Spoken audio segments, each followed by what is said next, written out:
নমস্কার বন্ধুরা, সুবচনের সাহিত্য সভায় আপনাদের স্বাগত জানাই। আজ পড়ে শোনাচ্ছি শীর্ষেন্দু মুখোপাধ্যায়ের বাঙালির আমেরিকা দর্শন এই ভ্রমণ কাহিনীর নবম পর্ব। পর্ব শুরুর আগে বলে রাখি, আরও একটি চমৎকার ভ্রমণ কাহিনী হে পূর্ণ তব চরণের কাছে নবনীতা দেবসেনের লেখা রয়েছে আমার চ্যানেলটি। আজকের পর্বে আসি।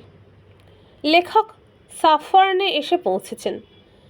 একটি অরণ্য সংকুল নাডিউ বা পাহাড়ের সানুদেশে বিশাল একটি হাউসিং কমপ্লেক্স, একেবারে আনকোড়া গড়ে ওঠা, গায়ে গায়ে লাগালাগি, অথচ ভারী চমৎকার পরিকল্পনা এসব অ্যাপার্টমেন্টের।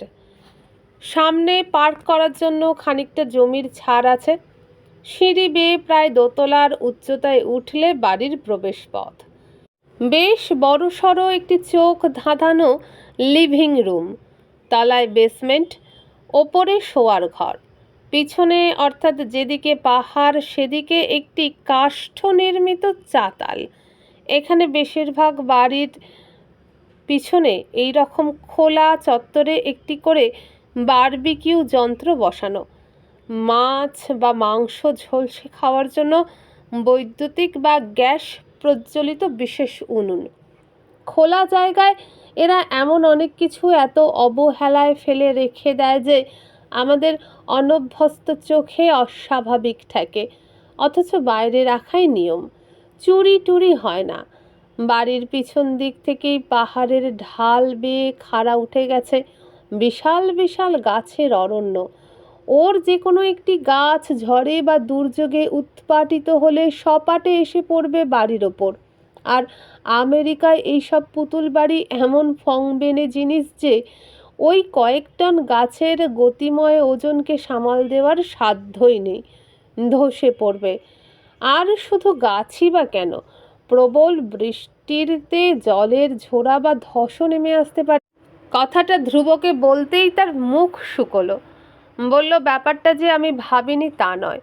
উপরে উঠলে দেখবেন আমার বাড়ির সোজাসুজি কয়েকটা গাছের গোড়া বেশ আলগা। ফরেস্ট ডিপার্টমেন্টকে বলেছিলাম গাছ কটা কেটে ফেলতে।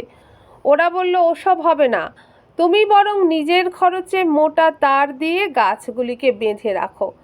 গাছ কাটা চলবে না। এই অ্যাপার্টমেন্টের কমপ্লেক্সটি কেন এরকম বিপজ্জনক জায়গায় তৈরি করা হলো সেটা আমার মাথায় এলো না। ধ্রুবর বউ মধ্যম গ্রামের মেয়ে, এখানে একটি মস্ত গুজরাতি ফার্মে বেশ উঁচু দরে চাকরি করে। তার নিজস্ব কম্পিউটার আছে। ভারী হাসি খুশি আর শান্ত স্বভাবের এই মেয়েটির মানসিক দৃঢ়তার খানিকটা পরিচয় পেয়েছি। বেশ একটু সাহসী, লড়াই করেই সে আমেরিকায় নিজেকে প্রতিষ্ঠা করেছে। ধ্রুবর শ্বশুর মশাই আর শাশুড়ি ঠাকুরনও বেড়াতে এসেছেন। আজকাল ছেলে বা মেয়ে আমেরিকায় থাকার সূত্রে শ্বশুর শাশুড়ি বা মা বাবাকে পর্যায়ক্রমে এদেশে আসতে হয়। আমাকে পেয়ে এরা ভারী খুশি হলেন। সারাদিন মেয়ে জামাই ঘরে থাকে না, বাঙালির মুখ দেখা যায় না, কাউকে পেলে ভালোই লাগবে। বেশ বিশাল ভোজের ব্যবস্থা করেছে বৃতি। তার ডাইনিং টেবিলটি দেখার মতো, উপরটা একটি অখণ্ড কাঁচ। মুশকিল হলো আমি নিরামিষ খাই বলে এ বাড়িতে আজ নিরামিষ খাচ্ছেন সবাই। বন্দোবস্ত চমৎকার। গল্প করতে করতে খাচ্ছি, কিন্তু লক্ষ্য করছি ধ্রুব কেমন যেন অস্বস্তির সঙ্গে খাচ্ছে। খাওয়ার শেষে দেখি একবার খানিকটা নুন মুখে পড়ল, খানিকটা গুঁড়ো লঙ্কাও। তারপর চারিদিকে তাকাতে লাগলো অসহায়ভাবে। আমি হেসে বললুম, তুমি মাছ মাংস খেলেই পারতে, তাহলে এই অস্বস্তিটা হতো না। ধ্রুব এক গাল হেসে বলল, কি জানেন, আমি জন্মেও নিরামিষ খাইনি। নিরামিষ খেয়ে আপনারা কি করে থাকেন বলুন তো? কেন, তোমার পেট ভরেনি? না, তা নয়, তবে মনে হচ্ছে কি যেন এটা হলো না। বৃতি ধ্রুবকে ধমকালো। আমরা সমবেত হাসতে লাগলাম। সাফন শহরটি দেখলুম সকালে। আর 5টি মার্কিন শহর যেরকম অবিকল তাই, তবে এখানে পাহাড় আছে। নতুন নতুন নানা শহরের পত্তন আমেরিকায় নিয়তই ঘটছে। পাশাপাশি আছে পরিত্যক্ত ভুতুড়ে শহরও। এক সময় যেখানে লোকবসতি ছিল, তারপর বাস উঠে গেছে। পড়ে আছে ফাঁকা সব বাড়ি। আমেরিকায় এসব ঘোস্ট টাউন নিয়ে নানা গল্প প্রচলিতও রয়েছে। আমাদের দেশের শহর পত্তন হলে তা আর উঠে যায় না, কিন্তু আমেরিকানদের যায়, কারণ তারা নিত্য নতুনের অভিসারী। সাফান শহরটি অপেক্ষাকৃত নতুন হলেও সেখানে কিছুরই অভাব রাখা হয়নি। সমৃদ্ধ, ঐশ্বর্যময় তার পরিবেশ। নিউ ইয়র্কে আবার এলুম তৃতীয়বার। নিউ ইয়র্ক যে কেন একঘেয়ে লাগে না, কেন নিত্য নতুন ছবি চোখের সামনে মেলে ধরে, তা কিছুতেই বুঝে উঠতে পারছি না। তৃতীয় দিনেও নিউ ইয়র্কের সেই সমস্ত পাড়াতেই ঘুরেছি যেখানে বাণিজ্যের বাহুল্য। আজ অবশ্য নিউ ইয়র্কে আসার সময় আমরা ওয়েন হয়ে আলুলিকাকে নিয়ে এসেছি। এই প্রতিবেদনটি প্রকাশিত হতে শুরু করবার পর থেকে নানাজন আমার শরণাপন্ন হয়েছেন আমেরিকায় যাওয়ার উপায় বলে দেওয়ার জন্য, বেড়ানোর জন্য নয়। অনেকেই সেখানে চাকরি বা স্থায়ী কিছু করতে চান। এই চাওয়াটা খুবই স্বাভাবিক। এদেশে আমরা যখন জীবিকার সন্ধানে হন্যে হয়ে ঘুরছি, বেকারত্ব যখন বুকে হাঁটু গেড়ে বসেছে জগদ্দলের মতো, তখন এই দুর্ভাগা দেশ থেকে সব পেয়েছি দেশে কে না যেতে চাইবে। কিন্তু স্থায়ীভাবে আমেরিকায় চলে যাওয়ার কোনো সহজ উপায় আমার জানা নেই। কন্যাদায়গ্রস্ত এক পিতা লিখেছেন তার মেয়ের জন্য আমেরিকার বাঙালি পাত্র জোগাড় করে দিতে, আর একজন লিখেছেন তাদের মার্কিনী ছেলের জন্য বাঙালি পাত্রী জোগাড় করে দিতে। মার্কিনী অর্থে মার্কিন প্রবাসী। এইসব আবদারও ভারী ন্যায্য। বিবাহসূত্রে যদি বা বঙ্গললনারা আমেরিকায় যেতে পারেন, চাকরি বা কর্মসূত্রে যাওয়াটা অত সহজ নয়। বিশেষ করে বহিরাগতদের ভিড় কমানোর জন্য অভিবাসন আইনের কড়াকড়ি এখন জোরদার। তবে নিছক বেড়ানোর জন্য যাওয়া সম্ভব হলেও তাতে ঝুঁকি অনেক। আগেই বলেছি, আমেরিকা বিশাল দেশ। পথপ্রদর্শক বা উপযুক্ত সঙ্গী ছাড়া ওই বিশাল জটিল দেশে ভালো করে কিছুই দেখে ওঠা সম্ভব নয়। এক ভদ্রলোক $520 সম্বল করে একা ওই অচিন দেশে হাজির হয়েছিলেন। ঘটনাটা বেশ দিন আগেরও নয়। নিউ ইয়র্কে পৌঁছে তিনি হোটেলে আশ্রয় নেন। প্রাকৃতিক দুর্যোগ চলছিল তখন খুব। ভদ্রলোক হোটেল থেকে বিশেষ বারও হতে পারেননি। তিনি 4 দিন কাটাতে না কাটাতেই ডলার উবে গেল। অগত্যা তিনি ফিরতি প্লেনে চেপে ফিরে এসেছিলেন। চেনা জানা না থাকলে শুধু সীমিত ডলারের ওপর নির্ভর করে মার্কিন মুলুকে বেড়াতে যাওয়া বুদ্ধিমানের কাজ হবে না। মার্কিন মুলুকের হাতছানি বড়ই মারাত্মক। এই ফাঁদে পা দেওয়ার জন্য ব্যাকুলতা যতই থাক, বাস্তব বুদ্ধি বিসর্জন দেওয়া উচিত হবে না। নীলা নামে একটি মেয়েকে আমি চিনতাম। গরিব ঘরের লক্ষ্মী শ্রীযুক্তা মেয়ে। স্বভাবটিও ভারী ভালো। লেখাপড়ায় তেমন দরও নয়। ইংরেজি মিডিয়ামে পড়েনি। গ্রামের বাইরে জগৎ তার কাছে অচিন দুনিয়া। ভারী ভীতুও বটে। তার মতো মেয়ের বিয়ে হওয়ার কোনো কথা কোনো স্কুল শিক্ষক বা কোনো কেরানির সঙ্গে, অথবা গ্রামেরই কোনো গেরস্থ ঘরের ছেলের সঙ্গে। ভাগ্যের ফেরে তা হলো না। নীলার কাকা কলকাতার লোক। খবরের কাগজে পাত্রপাত্রীর বিজ্ঞাপনে মার্কিন মুলুকে এক পাত্রের পাত্রী চাই বিজ্ঞাপন দেখে তিনি উত্তেজিত হলেন। বিজ্ঞাপনে জানানো হয়েছে স্বল্প শিক্ষিতা হলেও চলবে, গ্রামের মেয়ে হলে অগ্রাধিকার। মার্কিন মুলুকের পাত্র ওরকম পাত্রী কেন চাইছে সেটা একটু ভেবে দেখা উচিত ছিল। কিন্তু খুড়োমশাই ভাইজির আমেরিকা যাত্রার সুবর্ণ সুযোগের কথা ভেবে অন্য কথা আর ভাবেননি। চিঠিপত্র চালাচালি হলো। নীলার ফটো দেখে পাত্র লিখল মেয়ে পছন্দ। 2 মাস বাদে সে মাসখানেকের জন্য দেশে আসবে। মুখোমুখি দেখে পছন্দ হলে বিয়ে করে রেখে যাবে। তারপর ভিসা, ইমিগ্রেশন ইত্যাদির পর পাত্রী রওনা হবে মার্কিন দেশে প্রতিগৃহে। গরিব ঘরে এ প্রায় আকাশের চাঁদ পাওয়ার মতো ঘটনা। পাত্রের কোনো দাবি দাওয়া নেই। তবে এদেশে পাত্রের বাড়ি কোথায়, আত্মীয় স্বজনই বা কে আছে তা জানা যায়নি। কিন্তু নীলার উজ্জ্বল ভবিষ্যতের কথা ভেবে সবাই এত মশগুল যে এত সব খতিয়ে দেখাটা বাহুল্য বলে বর্জিত হলো। পাত্র এলো। স্বাস্থ্যবান, সুদর্শন, ঐশ্বর্যের ছাপ সর্বাঙ্গে। 2 দিন ধরে নীলার ইন্টারভিউ হলো। ভীতু সরল গ্রাম্য নীলা ভয় মরে, কিন্তু তার বুকের মধ্যেও মার্কিন ঢেউ উঠেছে, রোমহর্ষ হচ্ছে। পাত্র 7 দিন বাদে জানালো সে বিয়ে করবে। গরিবের সঙ্গে যতটা সম্ভব ঘটা করেই বিয়ে হলো। নীলাকে হীরের আংটি দিল তার বর, নেকলেসও, আর দিল মার্কিন দেশে যাওয়ার বিমান ভাড়া।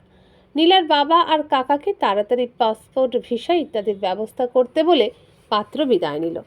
বিয়ের আগে অবশ্য আত্মীয়রা প্রশ্ন করতে ছাড়েনি পাত্রকে, তার কে কে আছে, কোথায় আছে ইত্যাদি, বা এদেশে সে এখন কোথায় এসে উঠেছে। পাত্র সবিনয়ে জানালো বাবা মা ভাই বোন সবাই আমেরিকার বিভিন্ন জায়গায় থাকে, এখানে তার কেউ নেই। এক বন্ধুই তার সম্বল, তার বাড়িতে থেকেই বিয়ে করে যাবে। বিয়ের পর প্রসিত ভর্তিকা নীলা শকুন্তলার মতোই দুষ্মন্ত মিলনের জন্য ছটফট করছিল। তার চেয়েও বেশি আকর্ষণ মার্কিন মুলুকের। তার বর বেশ ভালো চিঠি লেখে, তাতে ভালোবাসা জানায় আর পাঠায় সে দেশের কত না ফটোগ্রাফ। এদিকে পাসপোর্ট হাতে এলো, ম্যারেজ সার্টিফিকেট সহ ভিসার দরখাস্ত জমা পড়ল, টিকিট হয়ে গেল। প্রতীক্ষার দিন শেষ হতে চলল। নীলাকে যেতে হবে একা। ভয়ের কিছু নেই, নিউ ইয়র্কে তার বর তাকে রিসিভ করবে।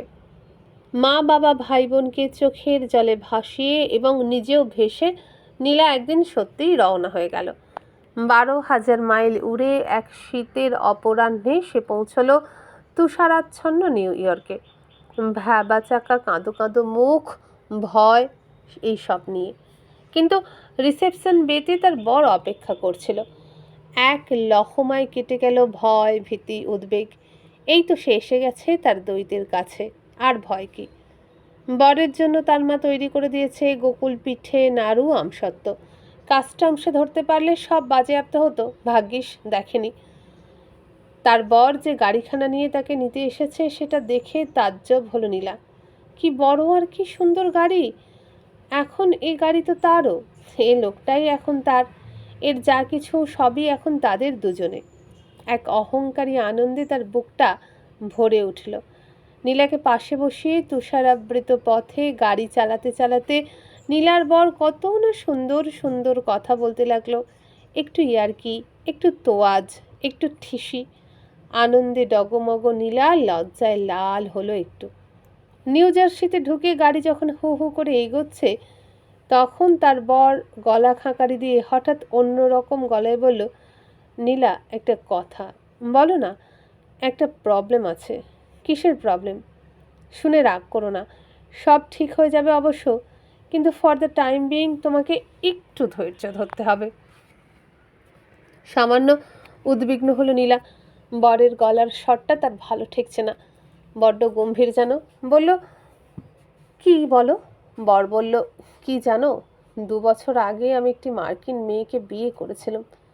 বিয়ে? নীলার চোখ থেকে হঠাৎ দিনের আলো মুছে গেল।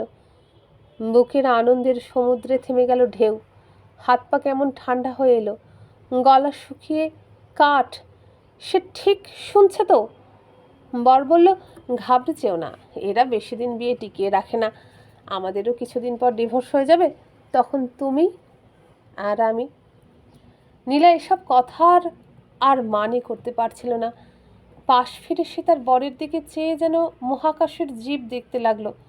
নারায়ণশিলা সাক্ষী করে মন্ত্র পাঠ করে যে বিয়ে তার হলো, সেটা কি নিছক প্রহসন মাত্র?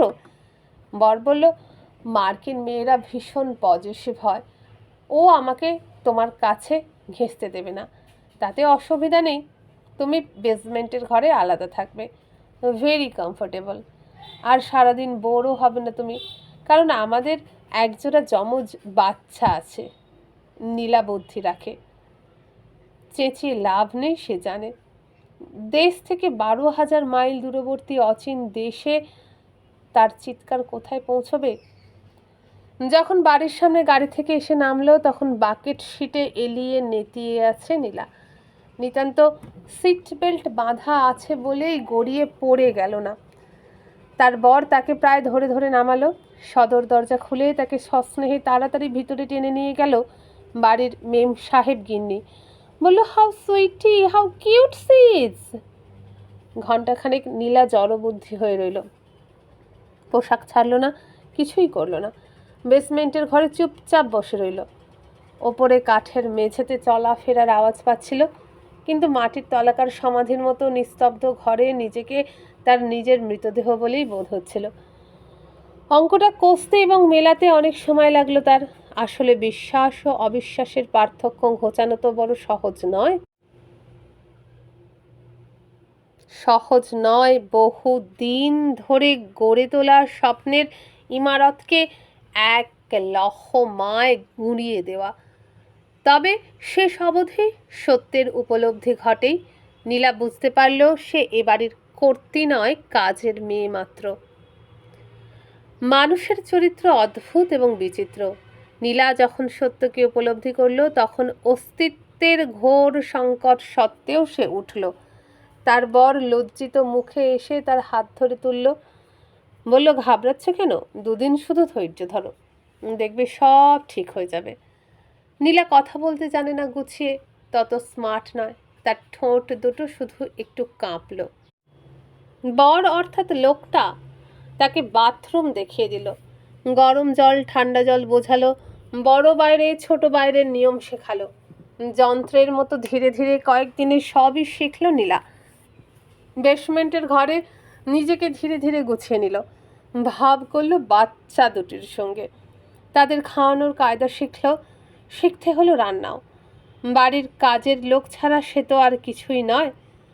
ওয়েন শহরের শপিং সেন্টারে ম্যাশির দোকানে ঘুরতে ঘুরতে আমি নীলার কাহিনী শুনছিলাম, নীলার জবানিতেই। তারপর কি হলো নীলা? নীলা উজ্জ্বল মুখে হাসল। আর একদিন বলবো। শপিং করতে করতে এত কথা একসঙ্গে শোনা ঠিক হবে না। আপনি সিরিয়াসলি শুনছেনও না। ভীষণ সিরিয়াসলি শুনছি না, আরও কোজি অ্যাটমসফিয়ারে বসে বলবো। বলতে বলতে একটু কান্নাও তো আসবে। দোকানে কি কাঁদা যায় বলুন? আমি নীলার দিকে তাকালুম। পরনে জিন্স, গায়ে কুর্তা, চুল টান করে বান খোঁপায় বাঁধা, ডান হাতে একখানা বালা আর বাঁ হাতের কবজিতে ঘড়ি ছাড়া কোনো আভরণ নেই। মুখে চোখে কেজো মেয়ের ছমছমে ভাব। এই নীলা কাঁদবে? ম্যাশের দোকানের কথা আর কি বলবো। গোটা 2-4 নিউ মার্কেটকে জড়ো করলে এরকম একখানা ব্যাপার হতে পারে, কিন্তু না, নিউ মার্কেটেও এত জিনিস নেই। 1 তোলা 2 তোলা মিলিয়ে এই বিশাল বিপণিতে খুঁজলে বাঘের দুধও পাওয়া যেতে পারে। একটি ট্রলি নিয়ে ঢুকে যান। দোকানের বাইরেই সার সার ট্রলি সাজানো। পার্কিং লটে গাড়ি ভিড়িয়ে একটি ট্রলি ঠেলে দরজার কাছে নিলেই কাঁচের স্লাইডিং ডোর আপনা থেকেই খুলে যাবে। ভিতরে ঢুকে প্রথমে চলুন সবজির কাউন্টারে। সবজির পাহাড়, সবজির বন্যা কাকে বলে তা এখানে দেখতে আসতে হয়। প্রথমে কি নেবেন? আলু। 4 থেকে 6 রকমের আলু সাজানো। না, পোকা পচা ধসা আলু বেছে নিতে হবে না, কারণ কানা পচা পোকা লাগা কোনো জিনিস এখানে আসে না। সুতরাং ওপরে গোছা করে রাখা প্লাস্টিকের ব্যাগ থেকে একটা টেনে নিয়ে আলু ভরে ট্রলিতে রাখুন। ওই যে সবুজ ফুলকপি দেখছেন, ও হলো ব্রকলি। বাঙালি পদ্ধতিতে রান্না করে খেতেও চমৎকার। আবার ব্যাগ নিন, ভরুন। মেথি শাক চাই? ওই তো রয়েছে। ধনেপাতা দেখুন, দেশের চেয়েও পুরুষ্টু এবং সতেজ ধনেপাতা আপনারই অপেক্ষা। এগোতে থাকুন। পুদিনা পাতা, পালং, লেটুস, বাঁধাকপি, ফুলকপি সবই যে আপনি কিনবেন এমন নয়, কিন্তু জিনিসগুলো দেখুন। ফুলকপির ঘন সবুজ পাতার ছাউনিতে কীরকম ফটফটে সাদা, একটিও পোকা পাবেন না। বাঁধাকপি দেখতে মনে হবে কেউ যেন রং করে রেখে গেছে সদ্য। সিড বা বীজ আমরাও খাই বটে, যেমন কাঁঠাল বিচি বা শিম বিচি। আমেরিকায় সিড বা বীজ পাবেন অসংখ্য রকমের। এইসবও আপনার সাজানো রয়েছে। আস্তে আস্তে এগোন। সবই নিতে ইচ্ছে করবে, কিন্তু নেবেন না, বেছে গুছে নিন। গাদাগুচ্ছের জিনিস হাগরের মতো নিতে থাকলে পরে সেগুলো কাজে লাগবে না, বাড়তি হবে। মাছ মাংসের সেকশনে চলে আসুন ট্রলি ঠেলে ঠেলে। মস্ত মস্ত কাঁচের অ্যাকোয়ারিয়ামে ওই যে অতিকায় কালচে প্রাণীগুলো ঘুরে বেড়াচ্ছে, দাঁড়া নেড়ে সেগুলো আপনার নিতান্তই চেনা জীব। কলকাতায় জ্যান্ত গলদা চিংড়ি বিক্রি হয় না বটে, কিন্তু এখানে তা পাবেন, সাইজ একটু বেশি বড়। চিংড়ি ছাড়া আরও যেসব মাছ রয়েছে সেগুলো বাঙালি রসনায় অভ্যস্ত নয় বটে, কিন্তু একটু নিরীক্ষণ করে কিনলে বাঙালি রসনার পক্ষে গ্রহণীয় কার্প বা স্যাড, স্যামন বা ইত্যাকার অনেক মাছই পেয়ে যাবেন। নীলা মৃদু ধমক দিয়ে বলল, খান তো নিরামিষ, তবে হাঁ করে মাছ দেখছেন যে? দেখছি, মার্কিন মাছের ব্যাপারটাও বুঝে যেতে চাই। ড্রেস এবং ক্লিন করা মাছ কাঁচের বাক্সে বরফের শয্যায় শুয়ে আছে। এত বিচিত্র সমাবেশ একটা জায়গায় দেখলে হকচকিয়ে যেতেই হয়। আর প্যাক করাটাও দেখার মতো। ওজন যন্ত্রে চাপিয়ে মাছ এমনভাবে প্লাস্টিকে মুড়ে দেবে যে কোনো রস বা রক্ত হাতে বা কাপড়ে লেগে যাওয়ার ভয় নেই। শূকর ও গোমাংসও রকমারি। আমি এ ব্যাপারে নিতান্তই আনাড়ি, তবে মার্কিন সংবাদপত্রে একটি ষাঁড়ের ছবি ছাপা হতে দেখেছি। তার শরীরের নানা অংশে নম্বর দেওয়া এবং ভাগ করা। কোন অংশের মাংসের কি নাম তা নম্বর ধরে লেখা আছে। বাছুরের মাংসকে ভিল বলা হয় শুনেছি। শূকরের মাংসেরও এক এক রকম ফের আছে। মার্কিন মুরগি ভুক্তভোগীদের মতে বিস্বাদ, তবে বাচ্চা মুরগির কদর আছে। মাছ মাংসের জায়গাটা আমাকে একটু তাড়া দিয়েই পার করে আনলো নীলা। তারপর আমরা ফলের রাজ্যে হারিয়ে গেলুম। শুধু ফল নয়, তারপরে ফলের রসের রাজ্য। বোতলবন্দি সেই সব রস কিছু কিছু আমি পান করেছি, চমৎকার। আর ফলের রসের কাছাকাছি দুধের রাজ্য। প্লাস্টিকের ক্যান সাজানো আছে। আপনি যদি মেদ বর্জন করতে চান তাহলে ক্যানের গায়ে দেখে নিন কত পার্সেন্ট ফ্যাট আছে। রোগা মোটা সব মানুষের জন্যই নানা রকমের দুধ আছে। ঠান্ডা দুধ। এখানে দুধ কেউ জাল দিয়ে খায় না, ঠান্ডা খাওয়াই নিয়ম। দুধের রাজ্যের পাশেই পাউরুটির জগৎ রয়েছে। লাল, কালো, সাদা, রোগাদের জন্য, মোটাদের জন্য অন্তত 30 রকমের পাউরুটি সাজানো রয়েছে। থেমে পড়বেন না, এগিয়ে যান। এখনো আপনার কিছুই দেখা হয়নি। দেখতে দেখতে আপনার চোখ ছানা বড়া হবে। তবে না, বুশকিল জলপ্রপাত দেখতে নিয়ে চলল ধ্রুব। বুশকিলকে বলা হয় নয়াগ্রা অব দি পোকোনোজ। ধ্রুব রুট 80 ধরল। এই হাইওয়েটি পূর্ব পশ্চিম হাইওয়ে। কম করেও এর দৈর্ঘ্য 3500 মাইল। নিউ ইয়র্ক থেকে লস অ্যাঞ্জেলেসে বা সান ফ্রান্সিসকোয় টানা চলে যেতে পারবেন। সাফওয়ান থেকে বুশকিলের দূরত্ব কম নয়। আমাদের দেশে হলে হয়তো একদিনে বুশকিল দেখে ফিরে আসা সম্ভব হতো না, কারণ আমাদের দেশে রাস্তার অভাব রয়েছে। কিন্তু এদেশের রাস্তা সর্বত্র বুক পেতে আছে। উত্তর পূর্ব পেনসিলভানিয়ার পোকানো পর্বতশ্রেণীর মধ্যে বুশকিল জলপ্রপাতে যাওয়ার পথেই পড়বে ডেলাওয়্যার ওয়াটার গ্যাপ। প্রকৃতির এক আশ্চর্য খেয়ালে একদা সমভূমি এই অঞ্চলে ভূমিক্ষয় ও ভূমি উত্থানের ফলে তৈরি হয়েছে উচ্চাবচ ভূমি, জলাশয়, উপত্যকা। ডেলাওয়্যার নদীটি তারই ভেতর দিয়ে ইংরেজি এসের মতো বাঁক খেয়ে গেছে। রাজপথটি ধরে এগোলে হঠাৎ চোখে পড়বে একটি পাহাড়, যা হঠাৎ যেন কুরুলের কোপে দুভাগ হয়ে গেছে। এ হলো নিউ জার্সির কিট্টাটিনি মাউন্টেনের এক অংশ। রুট 80 তাকে ভেদ করে ডেলাওয়্যার পেরিয়ে ঢুকে গেছে পেনসিলভানিয়ায়। ওই ফাটলের ভেতর দিয়ে খানিক দূর এগোলেই চোখে পড়বে ডেলাওয়্যার ওয়াটার গ্যাপকে কেন্দ্র করে গড়ে ওঠা বহু বিস্তৃত নানা নির্মাণ, পার্ক, হোটেল, পিকনিক এরিয়া ইত্যাদি। পর্যটক আকর্ষণের সামান্যতম সুযোগ থাকলে সেটাকে শতকরা 100 কাজে লাগানোই বাণিজ্য মনস্ক মার্কিনদের ধাত। পর্যটকদের জন্য আরাম, বিলাস, অবসর, বিনোদন, শরীরচর্চা, সাঁতার, অশ্বারোহণ থেকে নৌকা বিহার অবধি ক্রীড়া মিলিয়ে এমন এলাহি ব্যবস্থা গড়ে তোলে এরা যে বড্ড বাড়াবাড়ি মনে হয়।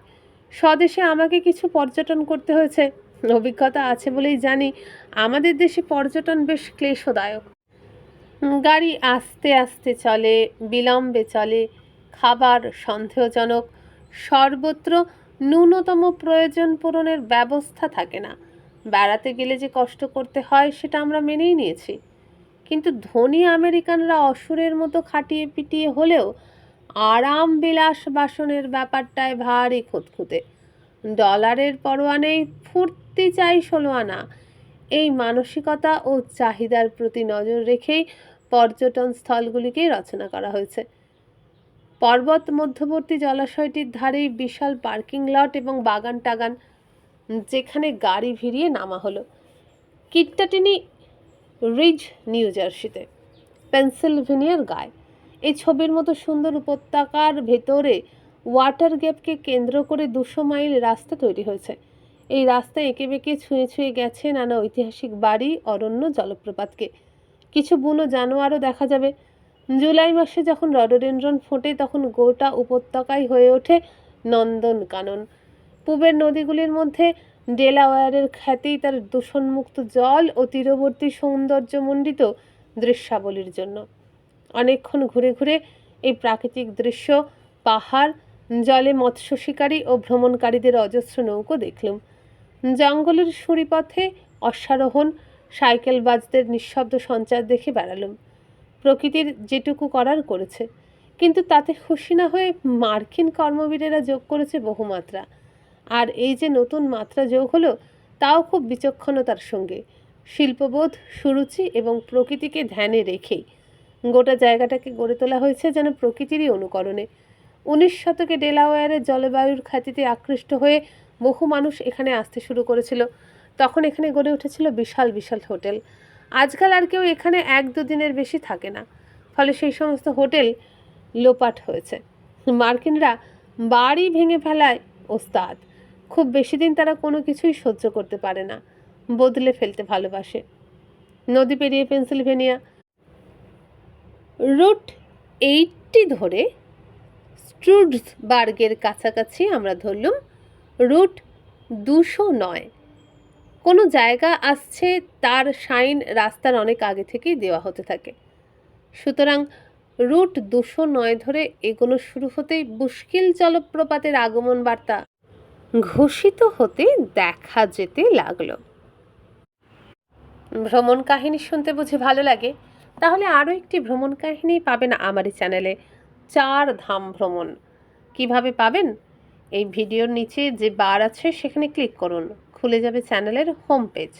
হোম পেজে পাবেন প্লেলিস্ট, সেখানে গেলে দেখবেন সমস্ত গল্প বিভাগ অনুযায়ী আপনার জন্যই সাজানো আছে। তাহলে আজকের পর্বটি এখানেই শেষ করলাম।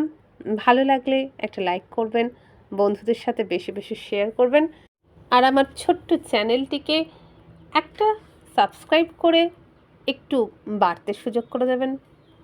তাহলে আজকের মতো বিদায় নিলাম। নমস্কার।